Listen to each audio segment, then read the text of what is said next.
شاء الله تكمل المشوار وتختم المشوار في البطولة بتألق كبير في الركلات بإذن الله.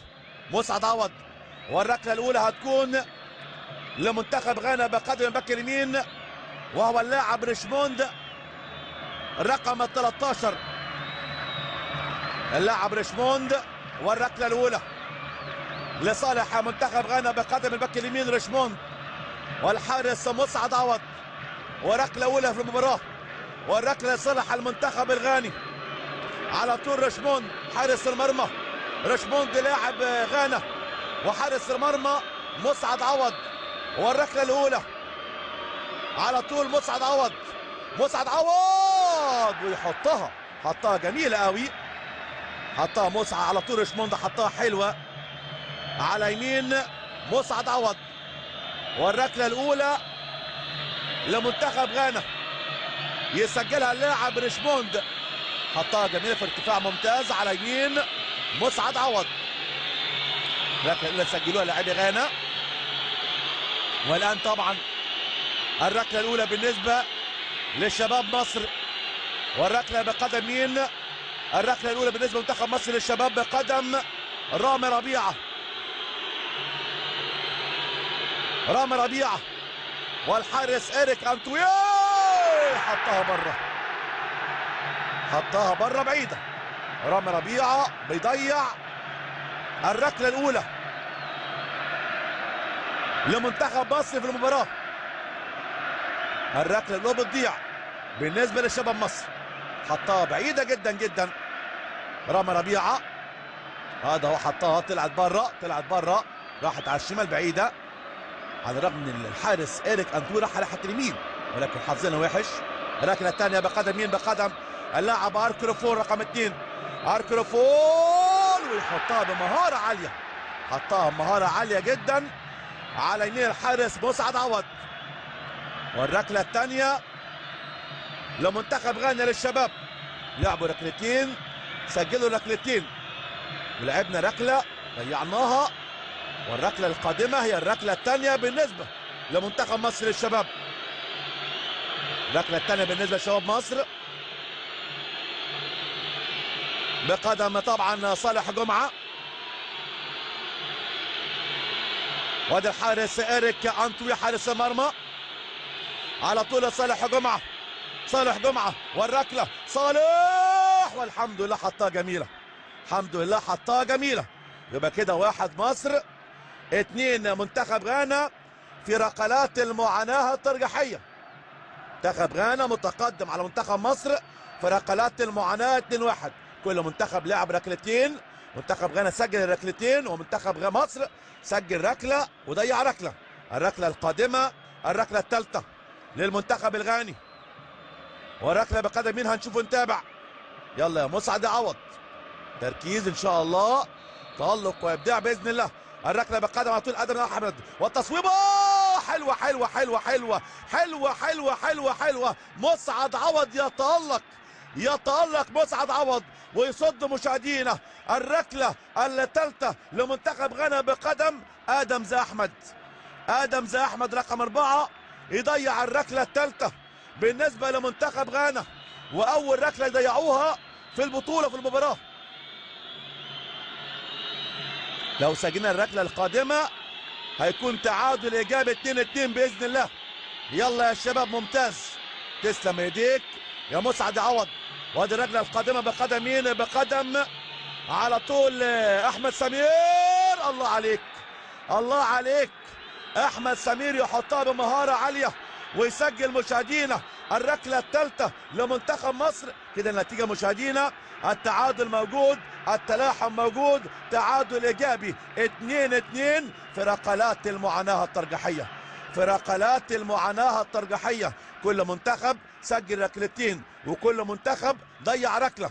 الركله القادمه هي الركله الرابعه بالنسبه لمنتخب غانا، والركله بقدم اللاعب القائد والكابيتانو وهو اللاعب لاورنس رقم 14، هو صاحب الركله مسعد عوض. يلا يا راجل، واللاعب لاورنس، والركله الرابعه، وعلى طول يحطها جميله على يمين الحارس مسعد عوض.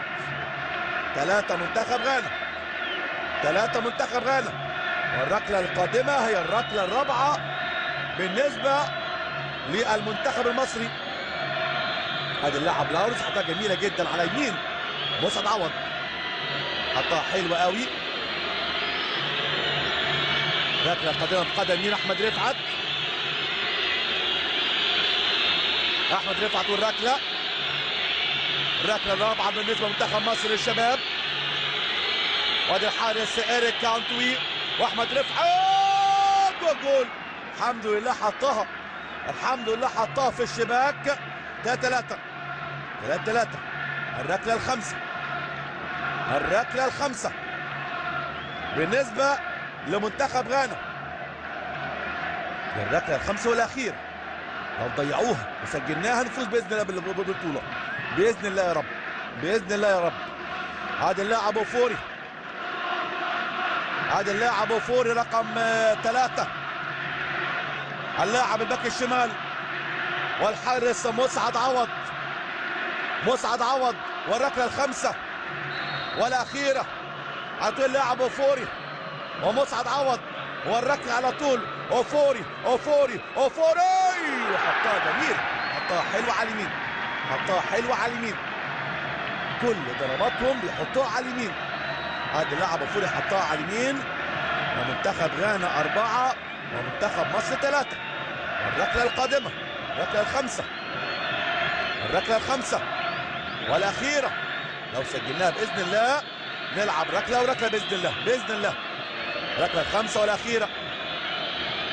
والركله بقدم مين؟ بقدم على طول احمد محمود كهربا.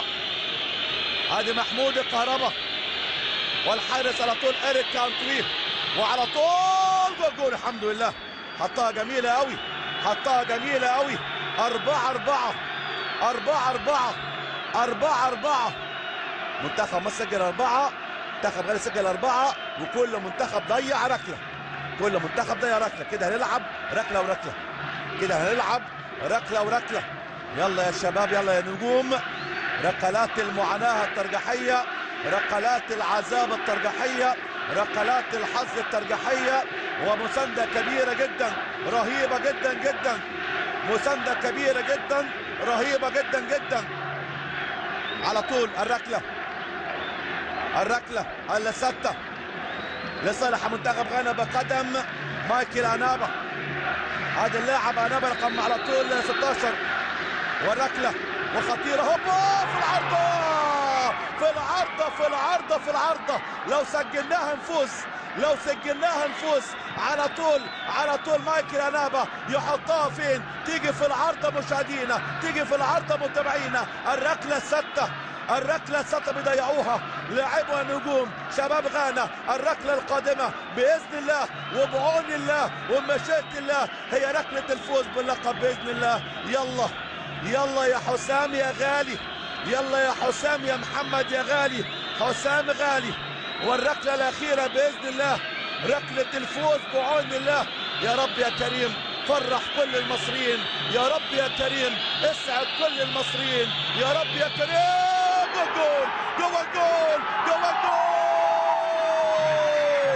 مليون مبروك، مليون مبروك، مبروك مبروك مبروك مبروك لشعب مصر، مبروك لشعب مصر، مبروك لل80 مليون مصري على هذا الانجاز. هو اعجاز وليس انجاز، اعجاز شباب مصر، اعجاز نجوم الغد ومستقبل الغد للكرة المصرية والعربية. ابناء مصر يحققوا فوز غالي وغالي جدا جدا، فوز صعب وصعب جدا. والفوز كان بركلات المعاناة الترجيحية 5-4 بعد ما انتهى الوقت الاصلي، والاضافة بالتعادل الايجابي 1-1 في لقاء كبير، لقاء رهيب، لقاء غير عادي بكل تأكيد. 1000 مليون تحية، 1000 مليون تحية، 1000 مليون تعظيم السلام لشباب مصر، للجهاز الفني، للمدرب الكبير القدير المحترم ربيع ياسين. انجاز، اعجاز ما بعده اعجاز، انجاز ما بعده انجاز.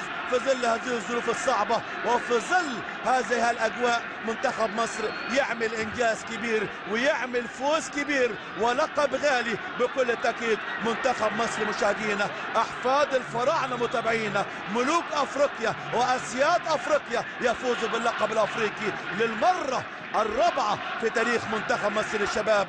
ألف تحية وألف شكر، نرفع القبعة احتراما وتقديرا لشباب مصر على هذا المجهود الكبير، على هذا المجهود الخرافي. وألف تحية ليك يا مدرب يا كبير يا قدير يا خلوق يا ربيع ياسين على هذا الأداء والتكتيك العالي جدا جدا. هنعيش معاكم أجواء الفرحة، هنعيش معاكم أجواء السعادة، فرحة كبيرة جدا، سعادة رهيبة جدا، وأداء يرفع الراس. ارفع راسك انت مصري، ارفع راسك انت مصري، ارفع راسك انت مصري. بهذا المستوى وبهذه الروح وبهذا الاداء الراقي والجميل هنعيش معاكم الركله الاخيره. حسام غالي تسلم لي رجليك وايديك وعينيك، وتسلم لي والله كل حته فيك. شباب مصر نجوم مصر، اشكركم على هذا الاداء الكبير. مشاهدينا انتظروني مع التتويج، والان مع الزميل العزيز احمد فؤاد.